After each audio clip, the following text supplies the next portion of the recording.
Two good friends from high school who hadn't seen each other for years sat down at lunch one day, and they had a lot of catching up to do. Juanita said, "You're not going to believe this, but 10 years ago, I got married." "Oh, that's good," her friend said. "But I must say he's a rather homely man."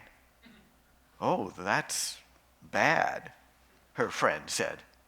"But," Juanita said, "he is a multi-millionaire." "Oh, that's good," her friend says. "But," Juanita says, "he's a very stingy millionaire." "Oh, that's too bad. But in his stinginess, he did manage to build me a palatial mansion." "Oh, that's good," her friend says. "But then the mansion burned down." "Oh, that's bad.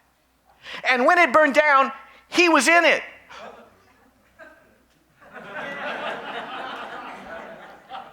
Her friend wasn't sure what to say at this point. Is it good or is it bad?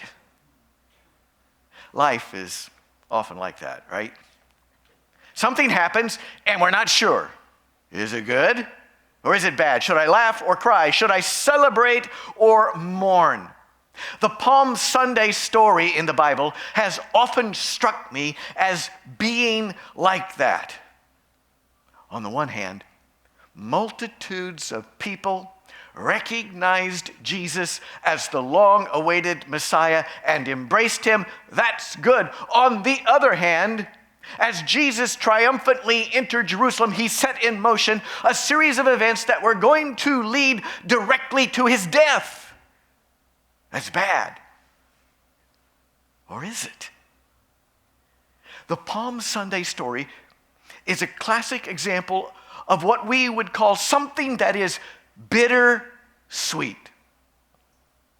So, what does God want to say to us through this bitter-sweet story? As I've meditated on that, three things grab my attention. Three things that I think God wants to say to us today through this bitter-sweet Bible story. Let's say a prayer and then we'll dive in. God, we are so grateful for Jesus. Jesus, thank you for the power of your life and your example. Thank you for all that we can learn from what you experienced. Thank you for becoming one of us so that you could show us the way, the truth, and the life. Thank you that you were even willing to die so that we can live. May we not waste even 1 ounce of the truth that you came to reveal to us. Help us to soak it in today. We ask in your holy name. Amen. Luke chapter 19, verses 29 through 34. Jesus sent 2 of his disciples saying, "Go into the village ahead of you, and as you enter it, you will find tied there a colt that has never been ridden. Untie it and bring it here. If anyone asks you, 'Why are you untying it?' just say, 'The Lord needs it.'" So those who were sent departed and found it as Jesus had told them. And as they were untying the colt, its owners asked them, "Why are you untying the colt?" They said, "The Lord needs it." And they brought it to Jesus. At first blush, these verses that I just reread to you seem to be a rather incidental and unimportant part of the biblical Palm story. Luke wastes 6 whole Bible verses telling us the intricate details of how Jesus managed to procure a donkey to ride into Jerusalem. Come on, Luke, get on to the good parts of the story. Why are you wasting our time with all of these details about a donkey? Answer: because sometimes The details really matter. And boy, is that true in this case. If the Spirit of God inspired Luke to spend 6 whole verses on these details, there must be something there that we are meant to get from it. Basically, in this first part of the story, Jesus tells 2 of his disciples to go into a certain village, that there they will come across a young donkey colt that has never been ridden before. Grab that donkey and bring it to me. Jesus said, if somebody asks you, what are you doing? Just say, God needs it. Try that the next time you're in the grocery store line and you decide to shoplift a Mars bar, and the clerk at the grocery store says, what are you doing? Just say, God needs it. And see how that works for you. But in this story, it works. The 2 disciples managed to stumble across the only owners of a donkey probably on the face of the globe, who, when they heard God needs it, were either gullible enough or faith-filled enough to say, okay, you can have it. So, to recap, the disciples go into a village. They find a young donkey never ridden on before. They nab it. The owners say, what are you doing? They say, God needs it. And they're delighted to let them take it. What are the odds that the right person with just the right kind of donkey just happened to be in just the right place at just the right time? It's odd. There's an old saying that goes like this: it's not odd, it's God.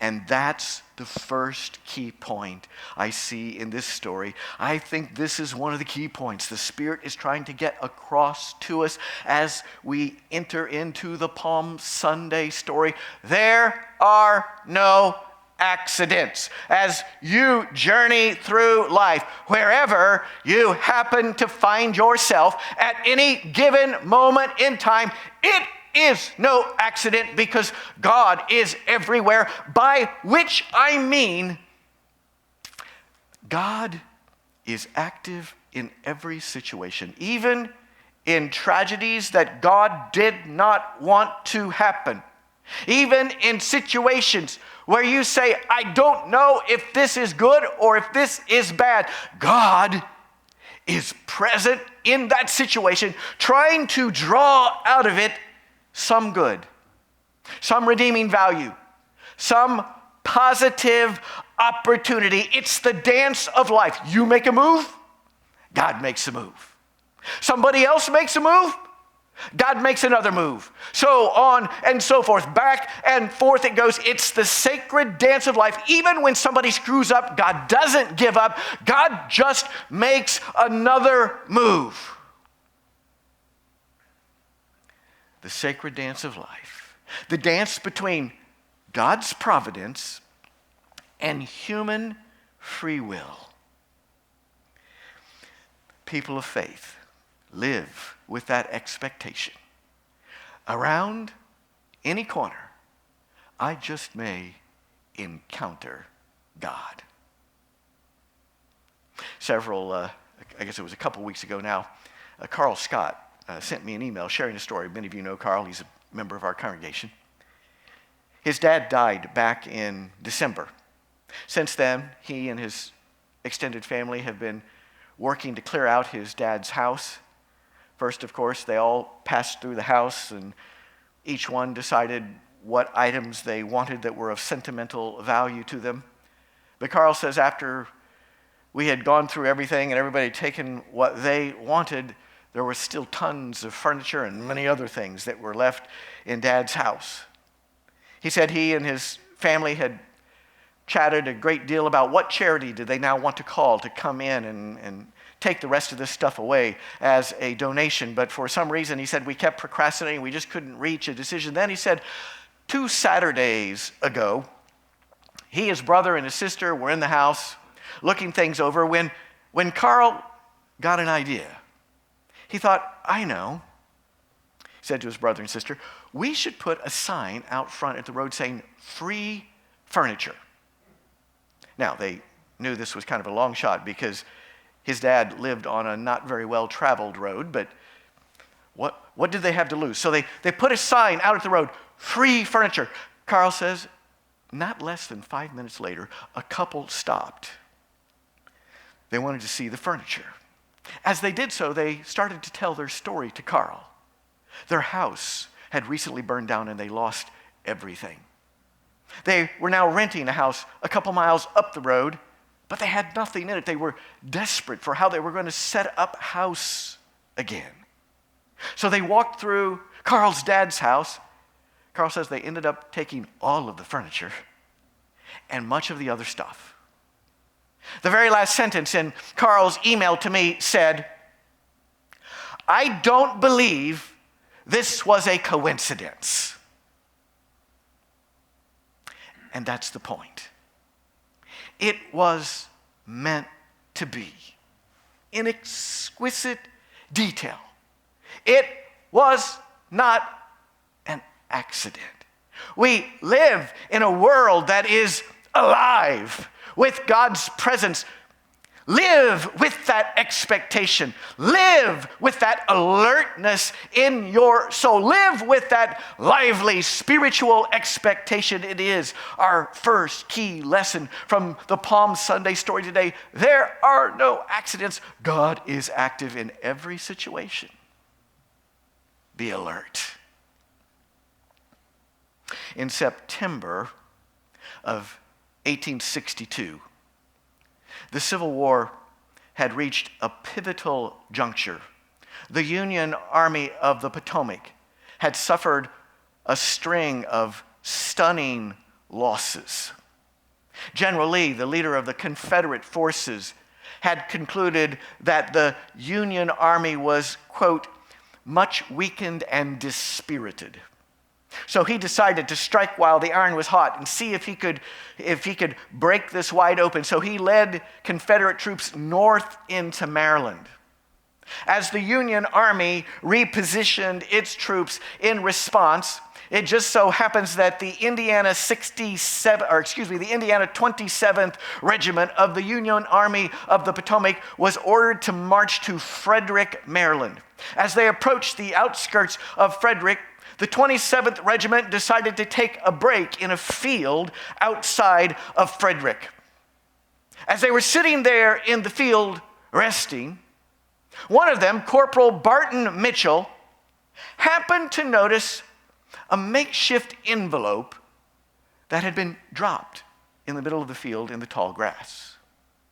Curious, he opened it up and was stunned to find what would prove to be one of 7 handmade copies of General Lee's battle plan for Maryland. Now think about it. Somebody who had been entrusted with this extraordinarily confidential document just happened to drop it in the middle of a field. And then the 27th Regiment just happened to decide to take a break in that field. And Corporal Barton just happened to notice the envelope and open it up. And the information in it was critical. It allowed the Union forces, against the odds, to win the Battle of Antietam. In his book, Crossroads of Freedom, Antietam, James McPherson puts it this way, quote, "The odds against the occurrence of such a chain of events must have been 1,000,000 to 1. Yet they happened. And because they did, the course of the war and the structure of American society were changed unalterably. As a member of Lee's staff at Antietam later remarked, the loss of these battle plans constitutes one of the pivots on which the war turned." But the story doesn't stop there. 5 days after the Battle of Antietam, Abraham Lincoln stands before his cabinet and tells them that prior to the Battle of Antietam, quote, "I made a promise to myself and to my Maker that if God gave us the victory in the approaching battle, I would consider it an indication of divine will in favor of emancipation." He went on to tell his cabinet that he believed Antietam was a sign that, quote, God had decided this question in favor of the slaves. And so that day, he gave an order that set in motion a series of events that led directly to the Emancipation Proclamation. So put it all together now. An act that would change the course of American history and change the fabric of our nation forever begins with somebody who just happens to drop a highly confidential document in the middle of a field. The 27th Regiment happens to stop there. Corporal Barton happens to find it. It just so happens that the president, before the Battle of Antietam, had promised God that if we win this battle, I'll take that as a sign from you that I should emancipate the slaves. And it happened just that way. What are the odds? It's odd. It's not odd. It's God. We live in a world that is alive with the presence of God. Keep your eyes open. The places you go, the people you meet, the things that happen are no accident. There are no accidents. God is at work in every situation. This is our first key lesson from the Palm story. I'm glad Luke didn't leave those details out. But now, once Jesus had procured the donkey, he got up on the donkey and started riding down the path that leads from the Mount of Olives into Jerusalem, when all of a sudden, jubilant celebration breaks out. Pilgrims who were gathering in Jerusalem to celebrate the festival of the Passover began to recognize who it was that was riding this donkey. Look, it's Jesus. Look, it's the wonder worker. It's the miracle worker. And before long, as Chris said in the family moment, they were throwing down their cloaks, a red carpet welcome. They were waving their palm branches. They were shouting. They were singing, welcoming Jesus as the long-awaited Messiah. Luke 19:37. They were praising God joyfully with a loud voice for all the deeds of power they had seen, saying, "Blessed is the King who comes in the name of the Lord." Some of the Pharisees in the crowd said to Jesus, "Teacher, order your disciples to stop." He answered, "I tell you, if these were to be silent, the very stones would shout out." Now, mind you, Jesus knew exactly where all of this was leading. Before he and his disciples ever even left for this trip to Jerusalem, he had forewarned his disciples that this trip to Jerusalem would result in his death. He knew what was coming. Imagine how bittersweet it must have been as he was riding into Jerusalem with all of these people welcoming him as the long-awaited Messiah. If I had been Jesus in that situation, I probably would have said, "Everybody be quiet. I don't feel like celebrating. Don't you see where this is headed? The end is near. The future is grim. So let's just walk into the city in solemn silence." But not Jesus. He let them celebrate. He encouraged them to celebrate. He refused to command them to stop celebrating, even in the face of impending tragedy.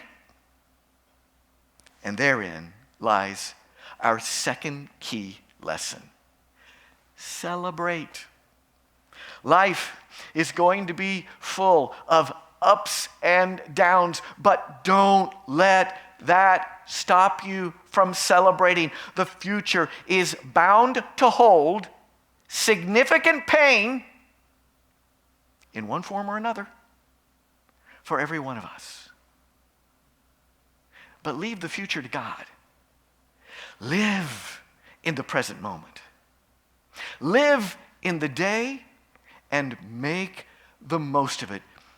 seize your chances to celebrate. This is a day that the Lord has made. Let us rejoice and be glad in it. That's what Jesus was doing on this Palm Sunday. He knew the days ahead were going to be turbulent in the extreme, but he was modeling for us what it looks like to live in the moment, live in the day, celebrate the day. Especially those of us who tend to be a bit pensive, like me, really need this important reminder. Nancy Walker was good buddies with her neighbor's 5-year-old son, Jimmy Yegan. So when Jimmy's pet goldfish died, he asked Nancy to be part of the funeral. Jimmy created a makeshift tombstone, but since he was 5 years old and didn't write very well yet, he asked Nancy if she would do the honors of inscribing the tombstone. All right, she said, what do you want me to say? He said, say that his name was Mobert. So she dutifully inscribed his name on the cardboard tombstone. Okay, she said, do you want to say anything else? He thought for a second, then said, put down, he was fun while he lasted.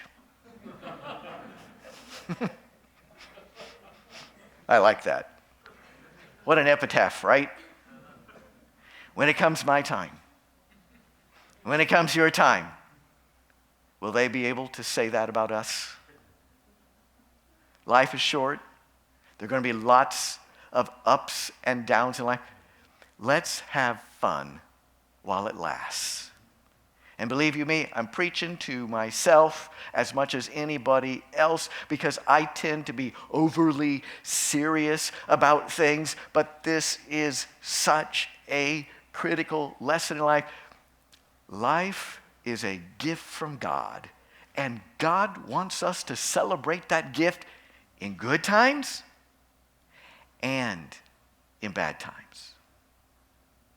Last Sunday, I told you about how in 2011, my brother-in-law, Bobby, passed away of ALS after a 10-year struggle with ALS. In fact, some of you would gather here at the altar with me and my sister and Bobby, and we prayed for him on a number of occasions as they would pass through town. But in 2011, he succumbed to his ALS. About 5 years into that experience of ALS, his son got married in a beautiful chapel at Tennessee Temple University in Chattanooga, Tennessee, and I had the honors of officiating at that ceremony. After the ceremony, we all gathered in a ballroom on the top floor of a hotel there in Chattanooga where everybody was staying, a big reception, a celebration. There was a dinner, there was a live band. People began to dance on the dance floor. Not me, of course, because I grew up Baptist, and though I think dancing is perfectly wonderful and fine, I've never been able to quite lose that Baptist uptightness about dancing. And so, as you may notice, like that song that had such a good rhythm earlier in the worship service, and I was kind of doing this. That's about the maximum output I can generate for dancing, right? Anything more than that would be very dangerous. I'm very self-conscious about dancing. In any event, as the dancing was taking place, I looked out on the dance floor at one point, and Bobby was cutting a rug. Now, mind you, he was 5 years into ALS, often rode in a wheelchair. He could get up and move around a bit, but his right side was weak. He couldn't stand up straight at this point. But there he was, out there on the dance floor. His dancing was awkward, but he wasn't holding back. He was celebrating the wedding of his only son like he didn't have a care in the world. If it had been me in his shoes, I would have been pensively thinking, what's going to happen to me? How much longer do I have? If it had been me in his shoes, I would have been too self-conscious to dance so awkwardly and obviously disabledly. But not him. He was celebrating with his whole heart, and I stood there in awe, realizing that Bobby wasn't the one who was disabled, I was. His body was compromised, but his soul was full and robust. Like Jesus before him, he was celebrating with his whole heart, even in the face of fierce adversity. Brothers and sisters, don't wait until everything's hunky-dory in life to celebrate, because that day will never come. There are constantly going to be ups and downs in life. God wants us, like Jesus and his disciples, to embrace the gift of life, to embrace the day, to find ways to celebrate even in the midst of difficult or turbulent times, just like Jesus modeled for us in the Palm story. All of which then brings us finally to our third and final lesson, the last part of the story. Luke chapter 19, verse 41. As Jesus came near to Jerusalem and saw the city, he wept over it. So, a moment earlier, he and everyone else had been rejoicing. But as he rounds the bend and sees God's city, he begins to weep. Wait a minute. I thought earlier the story had told us that multitudes, thousands of Jesus' contemporaries had just welcomed him and embraced him as the long-awaited Messiah and the coming King.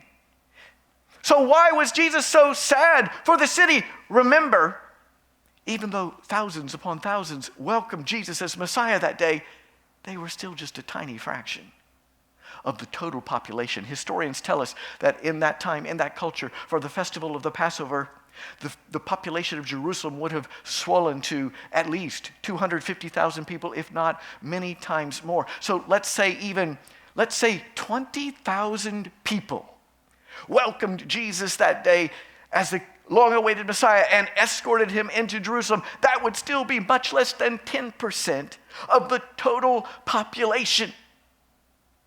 So think about it. Here was someone who'd given his people multiple signs that he was the one they had been waiting for. He had healed the sick. He had given sight to the blind. He had cast out demons. He had raised the dead. This was Israel's great moment. This was the moment that Jesus' people had been awaiting for centuries. This was their time. And 90+% of the people yawned and went on with their day, as if nothing was happening. Jesus said, if you, even you, Jerusalem, had only recognized on this day the things that make for your peace, but now they are hidden from your eyes. Indeed, the days will come when your enemies will set up ramparts around you and surround you and hem you in on every side. They will crush you because you did not recognize the time of your visitation from God. They missed their God moment. In less than 40 years, the Romans would surround the city of Jerusalem, lay siege to it, and utterly wipe it out. They missed their God moment. The lesson for us is pretty obvious. Our choices have enormous consequences. Don't miss your God moments. Take a look at at this photograph that I'm about to show you and see if you can figure out what is happening here. Can you see that? It's a group of teenagers, the boys in the back, the girls in the front, sitting on a bench in a museum, and they are, each one of them, to a person, intently looking at their phones. Did I get a message? Should I send a text? All the while, do you see what's behind them on the wall? It's one of the greatest works of art in the history of the world. There's a Rembrandt, the Night Caller, on the wall behind them. This is their moment to gaze at one of the greatest works of art in the history of humanity, and they're completely oblivious to it. These teenagers are a metaphor for us. They remind us that we often get so preoccupied that we miss the big picture, that we fail to see what the master artist is trying to do in the world and trying to do in our lives. Look up. Look up. Back in 1876, an internal memo began circulating at Western Union. Western Union back in the 1800s was one of the mammoth communications companies, a telegraph company. But a newfangled device called the telephone had recently been invented. And so an internal memo circulated at Western Union evaluating what they should do about the telephone. The memo put it this way: the, quote, telephone has too many shortcomings to be seriously considered as a means of communication. The device is inherently of no value to us. Think of what could have been for Western Union. But they missed their moment. In 1903, the president of the Michigan Savings Bank advised the lawyer to Henry Ford that he should not invest in the Ford Motor Company because, quote, the horse is here to stay, but the automobile is only a novelty, a fad. And they missed their moment. In 1962, Decca Recording Company auditioned a new band called the Beatles and refused to sign them because we don't like their sound and guitar music is on the way out.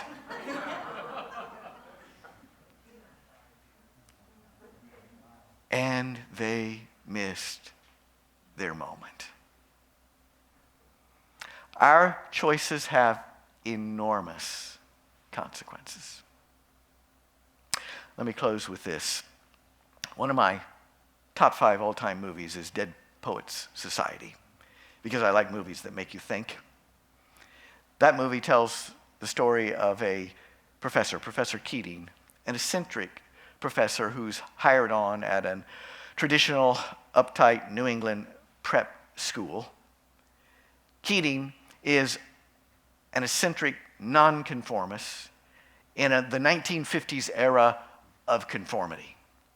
And so this English lit teacher begins to try to inspire his students at this prep school to dare to break the mold, to follow their passion, to follow their dreams. He wants them to be open to seeing different perspectives on any given situation. So one day in class, to drive home this point, he insists that all of them take turns coming up to the front of the classroom and standing up on top of his desk and looking out at the room, because he wants them to see how different the room looks from that vantage point than from their seats. He uses Walt Whitman's famous poem about Lincoln as an example of what can happen when somebody breaks the mold. He encourages his students to refer to him, Keating, as, "Oh, Captain, my Captain." He's a weird guy. Crazy. But the students start to get it. They start to embrace his message. Keating in this movie is a Jesus-like figure that is calling his disciples to dare to break the mold. But as things progress, one of Keating's students decides his dream is to be an actor, but that student's father says, "Over my dead body, you're going to do something traditional. You're going to do something reliable. You're going to do something that's bound to make you as wealthy as I am. The student commits suicide. The headmaster of the school sees this as his opportunity to get rid of this eccentric professor. He pressures the students to sign a document implicating Keating in the suicide of this student. He fires Keating. The next day, the headmaster is in the English lit class leading a dry lecture. The students are sitting there. A heavy pall has settled over them. They lost one of their classmates to suicide. They lost their beloved professor, who's now been fired. As the headmaster is giving a dry lecture, he asks them to turn to a certain page in their English lit books and asks the student to read from that page. The student says, I can. The headmaster says, why? The student says, because Professor Keating told us to tear that page out. It was nonsense. The headmaster is enormously annoyed. Just then, Keating starts to walk into the room, not realizing class is in session. He's coming back to retrieve his things. He stops. There's this awkward moment where the students are now face to face with this beloved professor, each of them knowing that they had signed this document under pressure that had implicated him. One of the shyest of the students, Todd, speaks up and says, they made us sign it, Mr. Keating. You've got to believe it. It's true. I believe you, Todd, Keating says. The headmaster orders him out. Any more outbursts, the headmaster says, and you'll be out of here, Todd, and anybody else that has an outburst, you'll be out of this school. Get out, Keating. You can see it on Todd's face. What's he going to do? Is he going to be quiet and conform? Or is he going to follow his heart? This is his moment. He jumps up out of his seat, jumps up on his desk, and says to Keating, oh, Captain, my Captain. The headmaster is yelling at him. But one by one, the other students, inspired by Todd, start to do the same, until they're all up on top of their desks. Oh, Captain, my Captain, pledging their allegiance to this one who had awakened life in them. It was their moment. They met their moment. They made their choice. How about us? Jesus is calling. Imagine what could have been if 90% of Jesus' contemporaries had embraced him as Messiah. Imagine what could happen in our lives and in our world if we did the same. Our choices have consequences. Don't miss your moments. Where in your life today is the Spirit of Christ stirring inside of you and calling you to do something courageous? Don't miss your moment.